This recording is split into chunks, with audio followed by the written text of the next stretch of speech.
আসসালামু আলাইকুম। আজকে ঝটপট একটা মজার রেসিপি করব। এখানে পরিমাণ মতো তেল দিয়ে পেঁয়াজ কুচি দিয়ে দিব, যাতে পেঁয়াজটা কিন্তু একটু বেশি দিতে হয়। কি রান্না করছি পুরো ভিডিওটা দেখুন, ভালো লাগবে। এটা খুবই মজা, একটা গরম ভাতের সাথে খেলে অসাধারণ লাগে। পেঁয়াজটা একটু ভেজে নিয়েছি, এখন দিয়ে দিব সেই মজার রেসিপি। এটা হচ্ছে রুই মাছ। মাছটা সিদ্ধ করে কাঁটাগুলো সব ছাড়িয়ে দিয়েছি। মাছের মধ্যে সব মশলা দিয়ে দিলাম, পরিমাণ মতো লবণ, হলুদ, ধনিয়া, জিরা, লাল মরিচের গুঁড়া, আদা বাটা, একটু রসুন বাটা।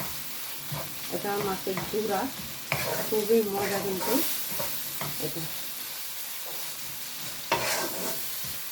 এখন এটার মধ্যে একটু পানি দিব, দিয়ে ভালো করে কষাবো। এটার মধ্যে এখন দিয়ে দিব কুচি করে রাখা একটা টমেটো, একদম পাতলা পাতলা করে দিচ্ছি।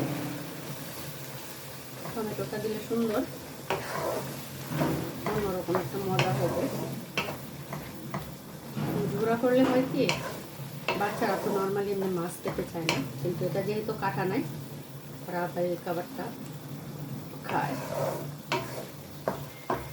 এখন এটা ডিম জালে আস্তে আস্তে কষাবো।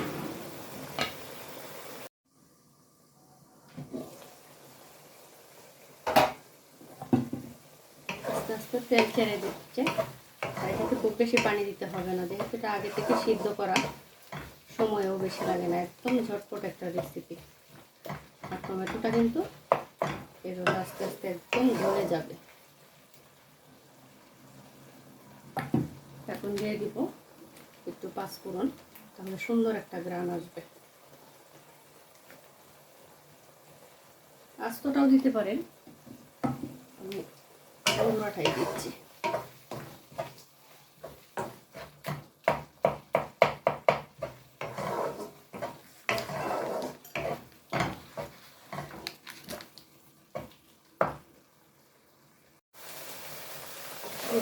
গুঁড়াটা কীরকম হয়েছে, এটাতে কিন্তু একটু পানি থাকবে না, একদম তেলের উপরে শুধু বাঁচতে হবে।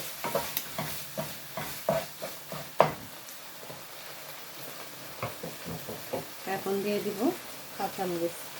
কাঁচামরিচটা একটু বেশি করে দিতে হয়, তাহলে সুন্দর একটা গ্রান আসে, একটু ঝাল ঝাল হয়, খেতে ভালো লাগে। আর দেবো ধনিয়া পাতা। কত সহজ একটা রেসিপি।